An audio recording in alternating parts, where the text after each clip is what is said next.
Hi there, thanks for coming by PosterCentral.com's video blog today.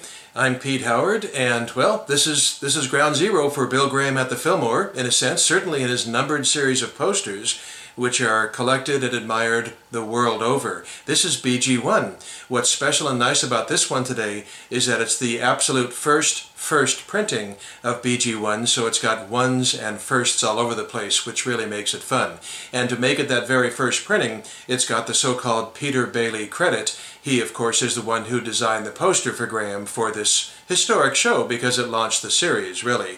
First weekend in February 1966, just 3 weeks after Bill had last been at the Fillmore with his final mime troupe benefit, and only 2 weeks after the Trips Festival in late January, for which Bill was coordinating producer.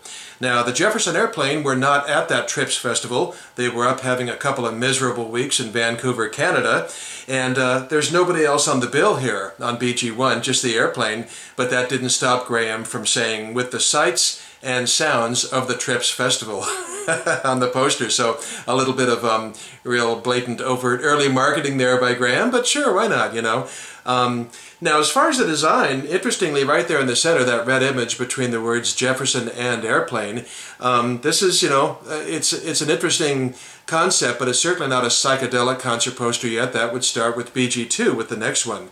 This horse airplane thing is, excuse me, it's a man actually tied to the back of a horse that's running at full clip, you know, out of control, with a Wright Bros era biplane just behind it. So on first glance, and many people to this day, without paying much attention, think it's a hybrid, you know, a horse-airplane combination creature or something, but no, it's one in front of the other, but they're so superimposed that they sort of look like one and the same.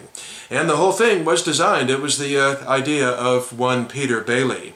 Now, Bill Graham knew Peter Bailey from the mime troupe days. Remember, Graham was the business manager for the San Francisco mime troupe for all of 1965 and before that. And so Bailey, as a result, actually did the small Appeals 1 handbill that Graham threw in the Howard Street loft, the first thing Graham ever threw. And Peter Bailey also designed the Appeals 3 handbill, which is magenta ink on white paper, and Bill Graham's blue Trips Festival handbill, which is mostly just type. I've blogged all of those, and Bailey is uncredited. He's not mentioned on those. But then Bailey did the Trips Festival poster too, and I'll show you that right here. You recognize that image, the solar poster. And this one time he did put his credit. I can sort of show you there. There it is, way up in the corner there, and it says poster by Peter Bailey, East Wind Printers. I don't know how close it's worth getting, but you know, you may know the poster and you've seen it. So this Trips Fest, of course, a historic weekend, and Graham was not in total control. You know, there were people like Stuart Brand and so forth that was organizing that put on the weekend, and so, you know, Bill was not able to just, like, you know, call the final shot and everything, so there was Bailey's credit on the poster, and that's all fine.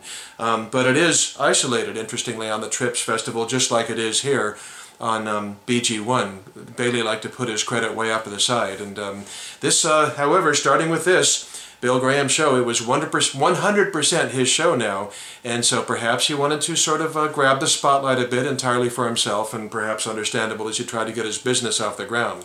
I'm going to do a cutaway insert now and show you a close-up of the Peter Bailey credit.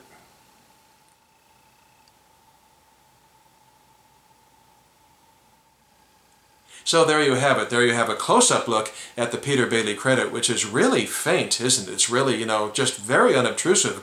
Bailey was not exactly trying to grab the spotlight. He was just trying to get his name present somewhere on the poster, obviously having designed it. But as Bailey tells it, Graham told him, you know, he objected. He said, get that off there, please, and reprint and distribute the poster. So that's exactly what happened.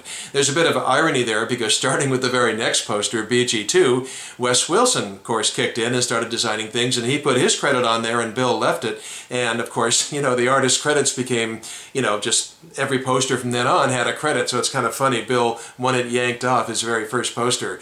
That's definitely somewhat ironic. Peter Bailey, by the way, would return to do only one more Bill Graham concert poster, as it turns out, more than a year later. In April of 1967, Peter Bailey designed what's known as BG-59, a concert with a series of concerts with Howlin' Wolf and Country Joe and the Fish. And on that poster, yes, Peter Bailey got his credit.